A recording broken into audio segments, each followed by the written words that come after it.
Good evening all and welcome. Get your tents ready because it's time for us to head to camp.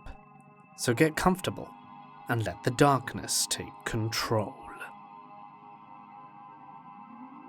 My friend, a 25-year-old female from college, told me a harrowing story that happened to her and her friends in high school. She's from Buffalo, New York, and often went on camping trips to local upstate campgrounds. When she was a senior, she and 4 of her friends went to a campsite fitted with rows of cabins on the water that people could rent. As the sun went down, the girls noticed that their neighbors, a few cabins down, a group of guys a similar age, were playing music and grooving around the campfire drinking beers. One of the guys asked if they wanted to join, and when they got over there and started hanging out with the guys, everything seemed completely normal, and they were having a fun time. As the night progressed, one of the guys there started to get blackout drunk and eventually pulled out a revolver that he said belonged to his dad. He started waving it around and playing with it. This obviously freaked everyone out, his own friends included. Eventually he started pointing the gun to his head and laughing, while his friends were yelling at him to put it away and how it wasn't funny. The girls at this point were fairly disturbed and told the guys that they should get back to their cabin and said their goodbyes. When they got back to their cabin, they all said about how freaky that was and expressed concern for the drunk guy. They then moved on to other topics and forgot about it for the time being. A few hours later, in the middle of the night, they heard a loud bang coming from the direction of their neighbor's cabin. Shortly after this, a brigade of cop cars showed up to the scene. One officer came to my friend's cabin and started asking them questions about the cabin they had visited earlier that night. When my friend asked the officer what happened, he explained that the kid had taken the firearm, pointed it to his head, and pulled the trigger. They weren't able to discern if it was an accident or if he had intended to take his own life. My friend, to this day, still has PTSD over this incident and explained that she rarely goes camping anymore because of it. This happened way back in 2013 when I was in junior college. It was our college organization's annual art camp. For a short description, we're all in the fine arts department, and our organization holds this art camp where there are seminars from our professors and mentors, and all in all, team-building activities. It's usually set in recreational venues. As I've said earlier, it was junior, and it was our year as the officers of said organization. So we were the ones who selected the venue, planned the games and itineraries and such. To give a brief description of the place, it's in a rural area around Laguna in the Philippines. It's a huge recreational area with a hanging bridge leading to the campfire, pool area, and obstacle courses. In the middle of the venue, there's a huge open space function hall where the seminars were held. Our cabins were hidden by trees located far behind the hall. The first cabin was for the mentors and professors. The second was for the girls in my year and co-officers. The third were for the sophomore and freshmen. The fourth were for the guys in my year, and some freshmen in their last 2 cabins were occupied by the higher year students. On the right side of the function hall, there's an outdoor lounge area with a life-size chessboard game, and if you walk straight further, there's an obstacle course area. Further from it was the pool and the foresty area where the camping and hanging bridge were located. This particular story was experienced by my classmates. It was already night, around 8 p.m, and our scheduled seminar was already finished and everyone was done with their dinner. Some of the students were chilling on the patio of their cabin, some were walking around, and us, the officers, were busy with planning tomorrow's activities. The guys, Gab, Wally, Kev, Alan, and Hero, were chatting and chilling inside their cabin. One of them decided to explore around and Hero told them to go play at the chessboard area, and they all went except for one.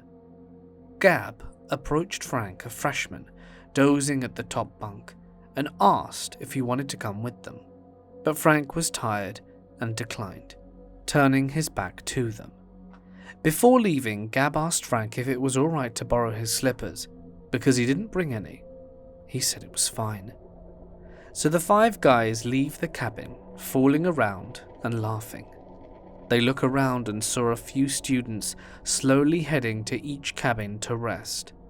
They were almost a few yards away from the chessboard when Gab noticed someone was walking parallel to them. The guy was heading to the large old coconut tree adjacent to the chessboard area. He was confused and stopped walking. Wally, Kev, Alan and Hero noticed the guy walking as well. It was already dark around with minimal lights far from them. Gab tried to rub his eyes and recognized the walking guy. It was Frank. They all shouted, "Frank, come here!" Hero realized Frank stopped walking and turned to them, no expression at all. Alan was confused and asked if it was really Frank. Gab realized there was something creepy and faced the guys. How could it be Frank? I'm wearing his only slippers. They all looked at the guy that they were calling, and it continued walking, then suddenly vanished behind the old, tall coconut tree. The guys collectively gasped, ran, and shouted loudly back to their cabin. When they reached the door, they opened it, only to find that Frank was sleeping deeply with his headphones on. They woke him up, slapping him softly to ask him if he was okay or if he'd walked outside. Frank, rubbing his eyes, said no confusedly. The 5 guys got scared so much they tried to outrun each other heading to our cabin to tell us what happened. I was so scared but not actually surprised, since I felt creepy around the area during the night. It really felt strange enough. I've had many experiences in the night before, but I wasn't sure if it was paranormal. I was the only one awake at the time as it was 2 a.m, and I heard giggling around our cabin like kids running around chasing each other, and noticing silhouettes walking past screen doors, though I personally tried to dismiss it, thinking it was some sort of student that was still awake fooling around outside. But I didn't get to sleep till 5 a.m. I believe that place had ghosts and elements in it, as per the recount of some of the students too. You can easily tell if something creepy is in that place, just by the vibes it gives off. I was camping with my husband and his family at a small remote lake in New Mexico. There were about 10 people in our group, and another group of 6 people in the next campsite. It was nighttime, and both groups were doing typical activities, making s'mores, having a few drinks and telling stories, when we all heard what sounded like a little girl yelling out for help. Neither group had children with them, but we were all positive we were hearing a little girl and decided to search the area where we heard the noises from. There was a field behind our campsite, and we all saw a very tall, pure, white figure standing about 100 feet away from us in the field making the noise. We agreed that it looked about 6 feet tall, skinny, and white as can be. We made our way closer to investigate, but whatever it was that we saw started backing off as we got closer and vanished into the trees. All night, we continued to hear a little girl calling for help as we tried to sleep. Needless to say, it creeped us the hell out. We went camping just over a week and a half ago, and the weather was really hot and humid, and we had a huge thunderstorm with purple lightning. 3 evenings we saw purple lightning overhead, which was beautiful, and the second night myself and my daughter were out chilling, watching the storm, when this thick mist-like mass moved between our campsite and our neighbour's car and his caravan. They'd gone to bed around 11 p.m, and we had the outside LEDs on, so it was light enough to see. It looked like a mass of tadpoles, only it was made of mist, and I rubbed my eyes, and my daughter asked me if I'd seen the black mist. I said I did, and she started freaking out because she described it to me, and it was what I saw. We watched it move away into the trees to our right, and I played it down after she got scared. Haven't seen anything like that since, and I don't know what it was, and we're still camped here. It's all been uneventful on the strangeness scale, but I just want to know what the hell that mist was. This incident happened in 2019, and to this day, I still can't find an answer. There is a short 20-minute trail in Nopiming called Walking on Ancient Mountains. It's basically a hike up a huge rock that brings you above the tree line. You get a 360-degree view of the lakes and forest around you, and there are a few picnic tables up there to eat breakfast, and it's a great place to watch the sunrise. So my boyfriend and I drove out there. We lost signal, and the last thing we had passed was a campsite about 22 kilometers down the gravel road before our stop, so we were pretty isolated. We got there at roughly 1 a.m. and had a bed in the back seat/truck of our SUV. So when we got there, we could snooze for a while before hiking up. So we pull up to the base of the trail and want to use the outhouse and get ready to sleep. We honk the horn, slam the doors, and yell to scare away any animals nearby like bears and such before we walk, maybe 40 feet to the bathroom. After all that, we hop into bed, lock the doors, and within the same minute, we heard heavy footsteps in the gravel outside the car. Step, step, drag. Step, step, drag. After being frozen in fear for a moment, and hearing these footsteps approach the car, I quickly scrambled out of the front seat, started the car, and shined my lights around to see what was out there, but there was nothing. No tracks in the gravel, no signs left behind that anything was out there. I do a quick circle, shining my lights bright in the bush that's surrounding us, and we don't see anything. But I was so scared. I stayed up for nearly an hour shining my lights and waiting for something to back out. After not seeing anything, I figured whatever it was had passed through and wasn't coming back. So I turned the light off and crawled to bed in the back where my boyfriend slept. With no exaggeration, the moment I laid my head back down, we hear the footsteps again. This time, walking from the rear driver's side wheel well where my head lies, around the trunk, and to the wheel well next to my boyfriend's head. We looked up through the windows, too scared to move, but didn't see anything. Then, suddenly, there was a loud, slow scratch in the wheel well next to my boyfriend's head. My boyfriend hit the wall of the car to scare it away, but it stuck around. And after all of this, I don't remember why, we had stayed and not gotten the hell out of there. Maybe at the time, we figured it was over a 3-hour drive from Winnipeg to get there, and we'd hate to have wasted all that time. Either way, we stuck it out. The footsteps and scratching went on for most of the night, and once it was the tiniest bit of light out where we could see our surroundings better, the sounds stopped, and we slapped on some headlamps and started our hike. At the time it was too dark to see, but once we got back from our sunrise breakfast on top of the rock, we saw the tire where the scratching had been was flat. No explanation as to why. We got it changed out and headed home.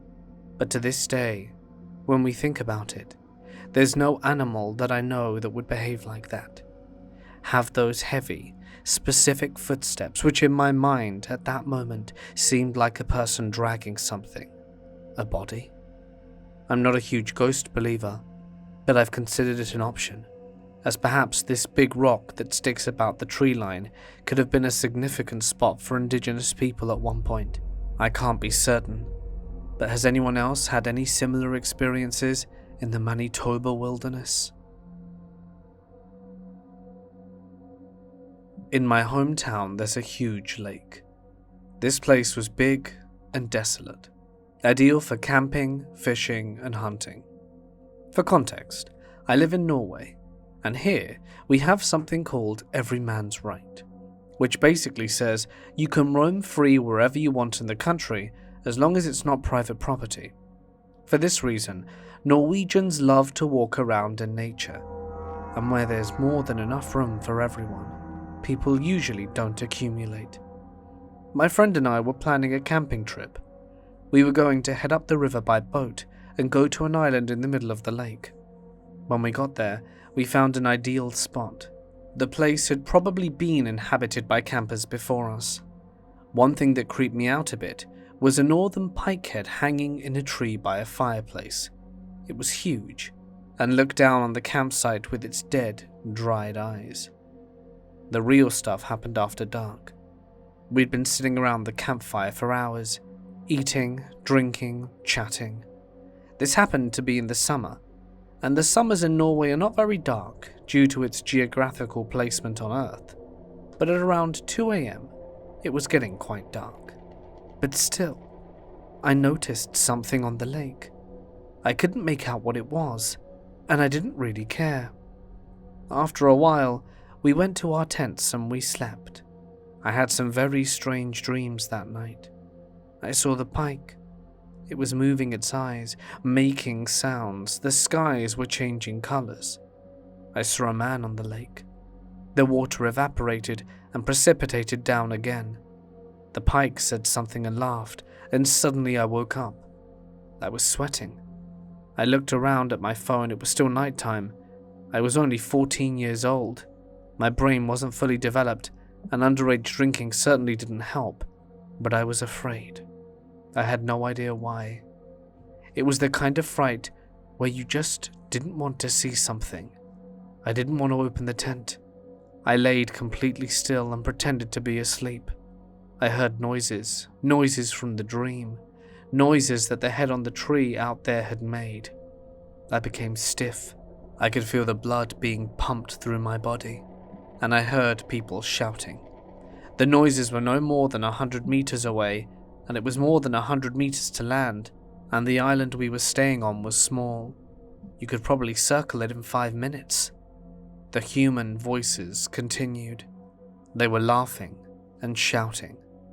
The laughter is what got me. It was this kind of ugly laughter. It didn't sound like people were having fun. At some point, it felt like someone was walking up towards our campsite. I felt scared and lay completely still. At some point, exhaustion must have taken over and I fell asleep again. I woke up early in the morning. My friend was already up, and I asked him if he'd heard the noise. He said he hadn't. I wondered if it had all been a dream.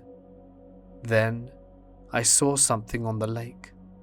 He, a man, was standing there on some type of crude raft, 200 meters from us. He looked our way. I couldn't make out any facial features. He looked pale. My heart started pounding. The man stood there for ages. We got so creeped out that we eventually packed our stuff and went home. Luckily, we had a motorboat, so he'd never be able to catch up with us. I still remember the way he looked at us, and as we left the lake and went onto the river, he just stood there.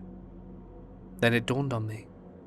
What I saw on the lake in the darkness the night before was probably him. He had been standing there all the time. Was he responsible for the voices I heard?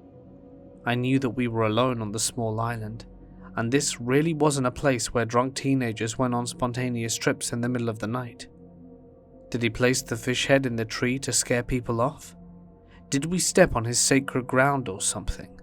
And maybe, most importantly, why was he standing out there on a raft in the lake? Did he set foot on the island as we were sleeping? And was he planning to do something to us? And who was he shouting or laughing at? I don't have the answers to any of these questions and haven't been back there since. Me and my friend both get a little creeped out whenever someone mentions the Raft Man. My story starts in 2014. My girlfriend at the time and I went on an impromptu camping trip up in Northern California.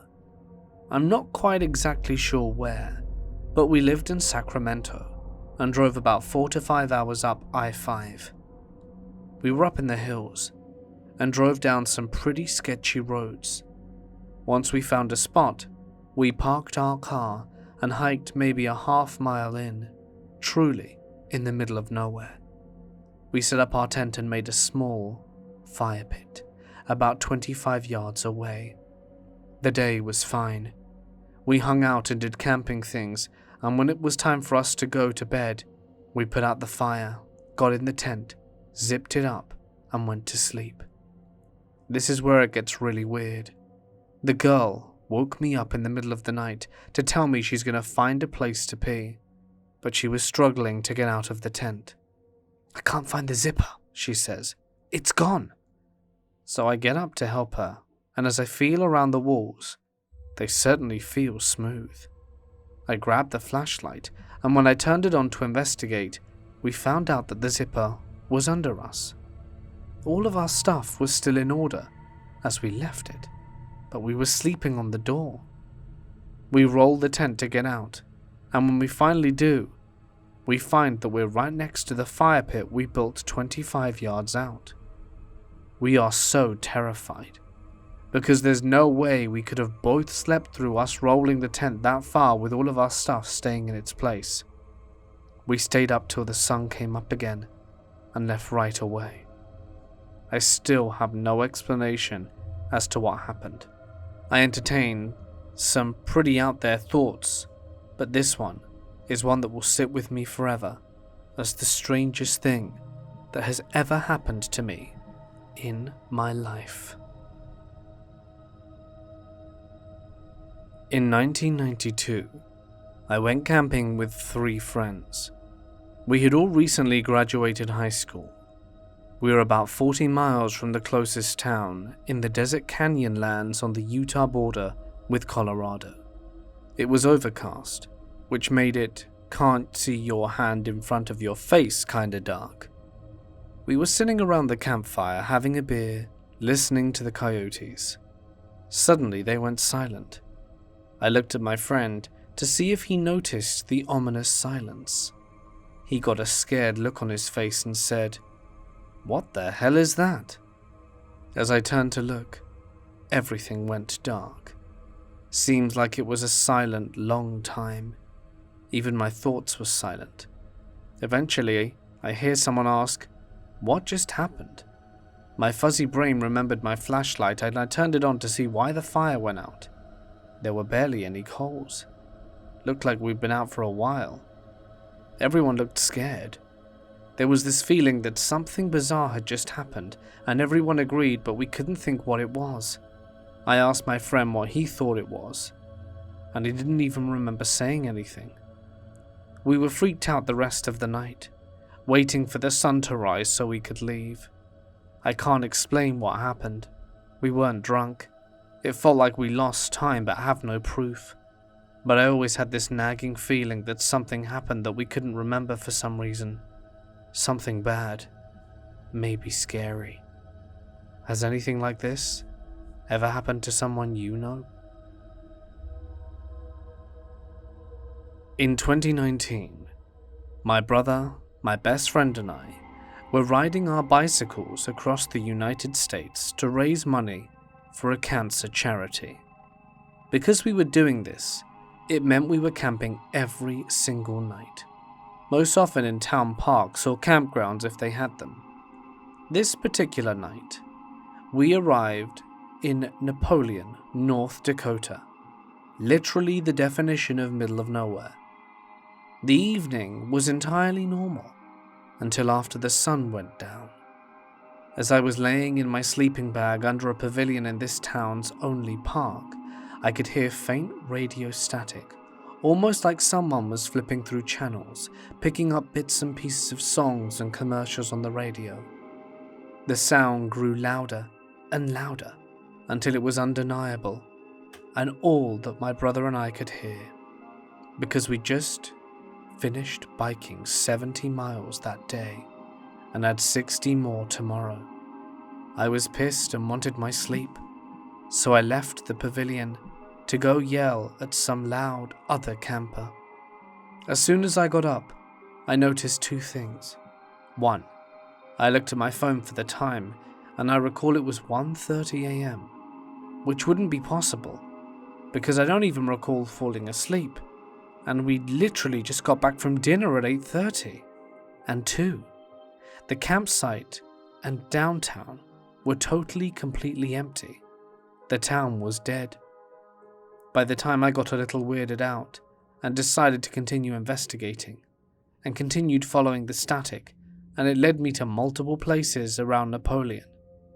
First, it took me to the water tower, then Main Street. Finally, it was leading me to a large cornfield at the edge of town. I then realized that this sound was almost shifting in the wind, coming from different places, just moments after it came from one direction. I then decided to not follow it into the field, because screw that, and went back to my sleeping bag to grab some sleep. But the most concerning part happened when I put earbuds in to block out the static, and just then the volume of said static only increased. It was coming from inside my head. After a restless evening, I woke up to a day of cycling 60 miles in a downpour, but my head was finally silent. I asked my brother if he heard the same thing, and he said he did, but I just assumed it was some other camper. But again, the site, and quite literally the entire town, was entirely empty.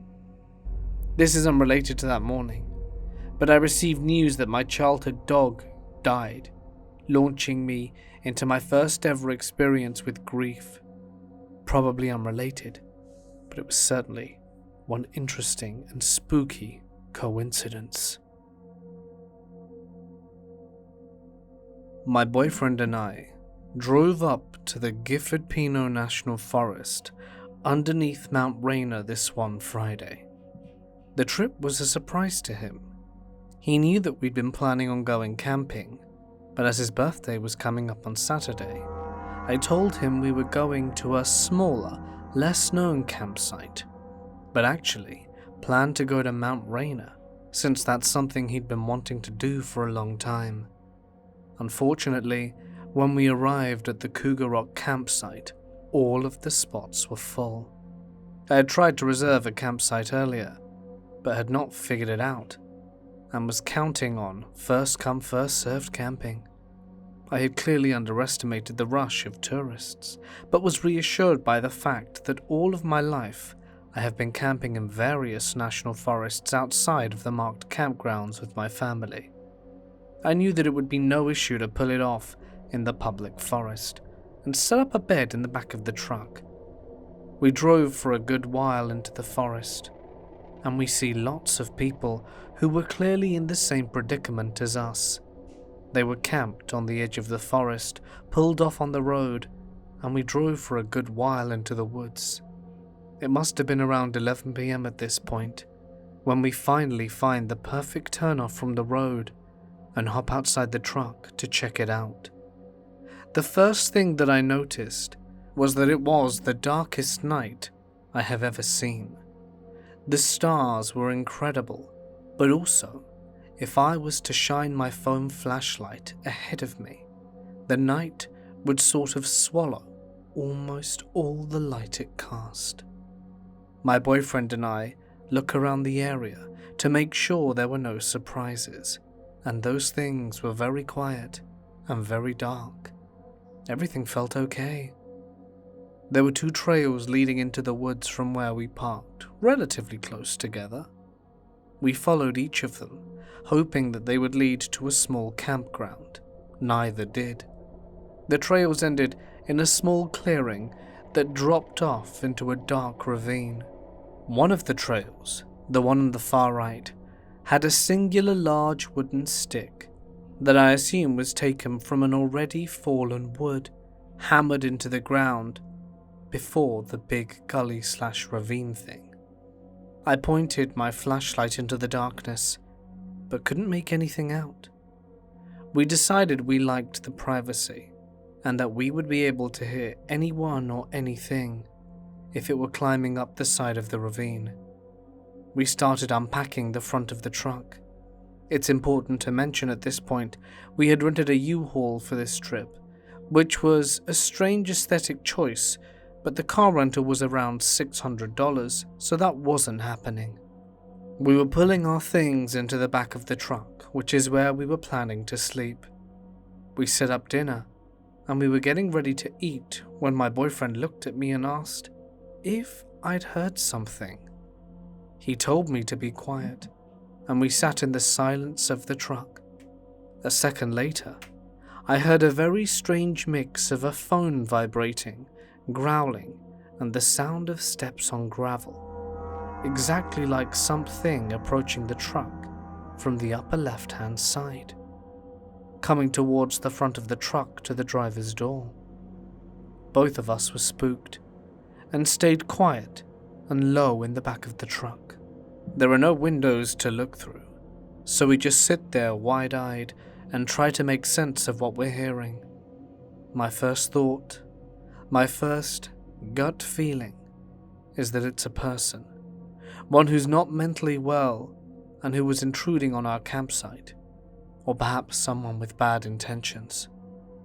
I also wanted to clarify, the steps on the gravel sound was separate from the strange vibrating growl, buzzing sound that we were hearing. That sound was one of the most terrifying things I have ever heard in the woods in my life. I'm familiar with fox calls. I've been in mountain lion country and listened to owls. I've been outdoorsy in the Pacific Northwest for almost 8 years now.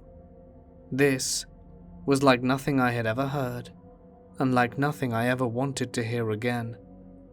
The sound was low to the ground, but on the left-hand side of the back of the truck where we were sitting, directly opposite us, as if it knew exactly where we were. We heard the sound again, and my boyfriend whispered to me that he was pretty sure it was some kind of animal. We heard the sound of something circling the truck, and then everything fell quiet for a while. When everything went quiet, Austin grabbed a knife and told me to go back with him, since we had heard the sound on the driver's side last. He said he would jump out the back of the U-Haul on the right-hand side, and I would follow him with my flashlight, and he would climb onto the front of the truck. I was to follow him and lock the door behind me. He said we were going to find somewhere else to sleep, and at that point, I was not about to disagree with him, animal or not. He jumped out the U-Haul and I followed. The night felt oppressive, and all of the hairs on my body stood up. I could tell that we were being watched, and something felt very wrong. I swung my flashlight around in the dark, but it illuminated almost nothing. I quickly jumped in behind Austin and locked the door. We drove quickly out of the spot, deeper into the woods, and we were both very shaken.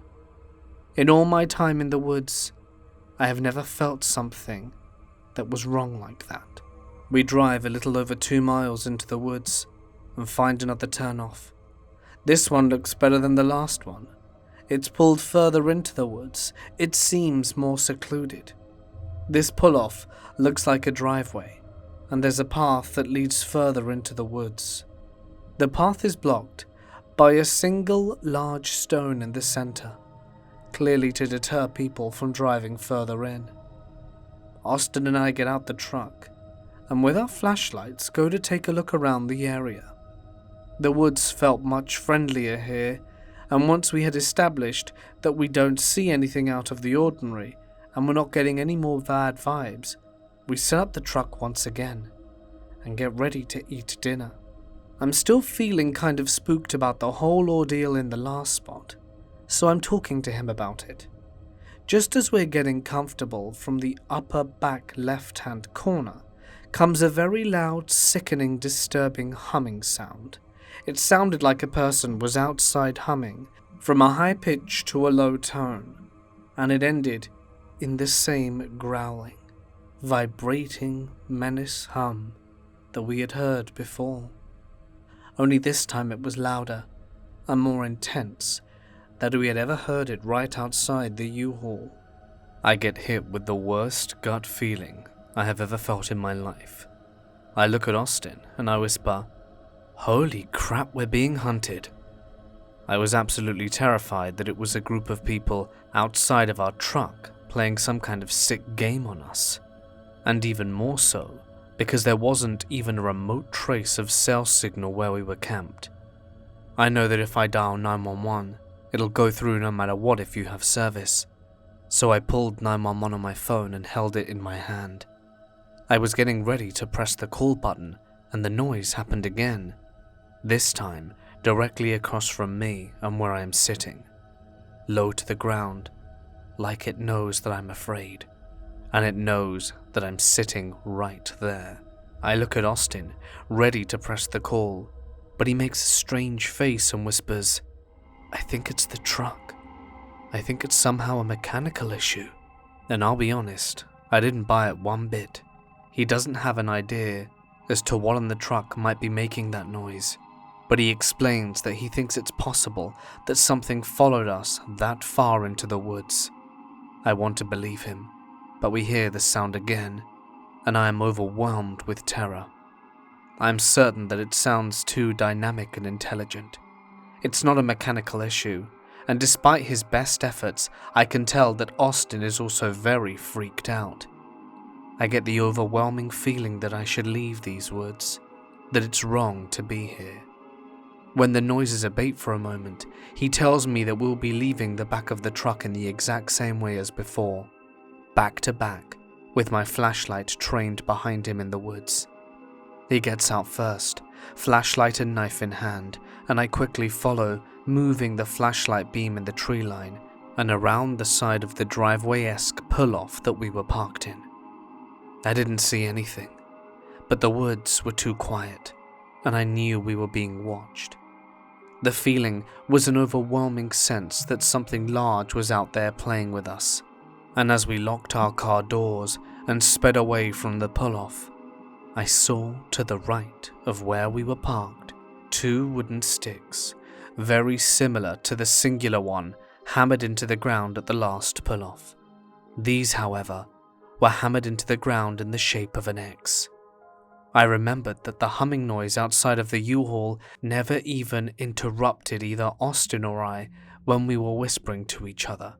Not only that, but it seemed to listen for when we were talking about it, almost like it was responding to us from outside the truck. We decided we don't want to fall asleep in the woods and start heading back to town. There were no vacancies at any of the lodges near us, so we decided to stay in a motel parking lot.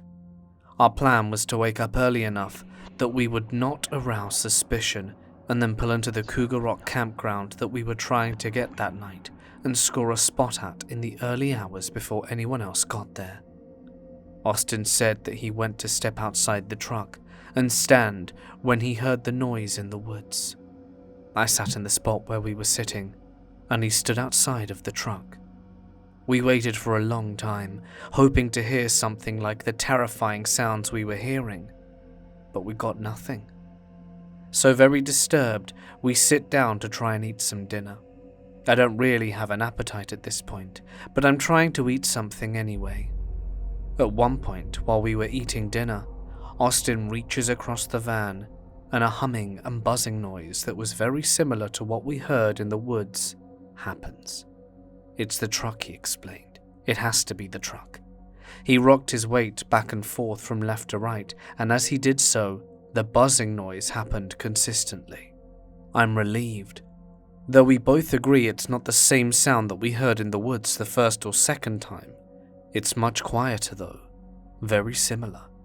Austin said that it must be the metal of the truck setting, and it's triggered by weight shifts in the center of the vehicle between the tire suspension. And you know what? I'm ready to believe it at that point.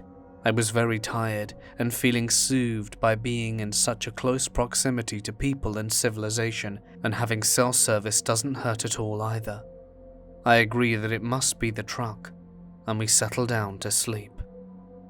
We were so spooked that we picked a parking spot under a bright lamp, and wouldn't let each other go to the bathroom near the woods alone, but instead would accompany one another with flashlights and face to the woods. As we slept that night, I was constantly awoken by the faintest and softest versions of humming and the buzzing noise. It still had a strange feeling of otherworldliness to it, but it was much less scary. My boyfriend slept through it, but every time I heard it, my eyes would open. I thought that it was odd, because we didn't have much room to sleep in, and neither of us tossed or turned that night. There was no shifting of the weight in the bed of the truck at all. The next morning, we woke up early and packed our things. We pulled off into the forest a final time at 6 a.m. before the entrance to Mount Rainier to organize and so that I could smoke a joint away from prying eyes. My boyfriend and I were reluctant to separate, but I didn't want the locals to see me smoking, and he wanted to tidy up the back of the vehicle where we slept, in case someone from the park wanted to check it out and took offense. We discussed a signal for each other, and then I hopped out the back of the truck and started making my way into the woods.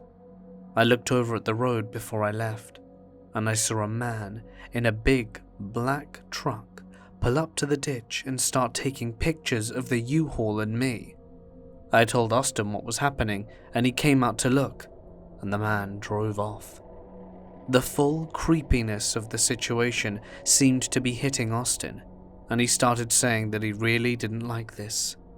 I go take my walk in the woods, and the darkness is still sort of lingering in the trees as the morning comes around. It's hard to explain how I was feeling at the time. I felt kind of betrayed, almost like it was unfair that I had felt like the woods had kicked me out. I've always loved the forest. I wanted to know why some place that has felt so safe and healing for me for so long had suddenly made me feel more terrified than I have ever felt in my life. And as I took my walk, I watched the tree line for any signs of movement. The path led to a small clearing surrounded by woods. I felt almost like I was in some kind of courtroom, and I stood calmly in the center of the trees and looked out into the forest. I thought I might be insane, but I audibly asked the woods why it had happened to me. I told the trees I didn't deserve that, and I got that really weird feeling again, but subtler than before. And at that moment, all the hairs on the back of my neck stood on end. I just knew I should leave those woods, so I calmly walked with my head high, smoking a joint all the way back to where we parked. Previously, Austin and I were constantly talking about how we needed to buy dry firewood on the way up. It was a topic of conversation that we were having at the first campsite before the noises began. As I walk out of the forest path, to my left in a ditch, a bunch of very obviously super clear dry firewood, not bundled together, but thrown almost angrily into the undergrowth. But do you know what I mean when I say that it was so dry? It was obvious and laughable and kinda weird. The rest of the wood and the plants and just foliage and scraps around it looked like it belonged there. But that looked like brand new super dry cured firewood. It was really creepy. I got bad vibes and tried to tell Austin, but he didn't hear me out. A few minutes later we were ready to go, and we drove into the Mount Rainier National Forest. The woods instantly felt different, lighter, friendlier, and Austin picked the hike because it was his birthday. A 6-hour loop up the side of the mountain, and we came back to our campsite exhausted. It's important to note that we didn't actually get a real campsite, but we managed to find a spot in an overnight camping, so we just set up the U-Haul again. We rested and camped and changed and argued and slept in the back of the U-Haul that day, and it never made the noise again. I even jumped up and down in the back to prove my point, and then Austin sort of dawned how terrifying this whole thing was. I think he said that he did what he came here to do, and he was ready to go home now. So we packed all our stuff and left. When we got home a day earlier than we were supposed to, and had to call my dog sitter to let him know we were coming back. He is from Cuba, and has some crazy stories about the supernatural from out there. I think I'm just extremely lucky that I got away after being chased by the hills have eyes or haunted by something paranormal, I'm not sure. We had this discussion as we were unloading the U-Haul for the final time into the house. He and I shook the U-Haul back and forth and finally determined it could not have been the truck. Hey guys, it's Mort here, and thank you so much for listening to tonight's stories. If you enjoyed them, you know what to do. Thank you everyone so much for watching, especially my members and patrons whose names are on screen. If you'd like some bonus content and your name at the end of the video, check out the links in the description. But for now, more stuff on screen for you to watch. Hopefully see you there. Stay awesome. I'll see you in the next one.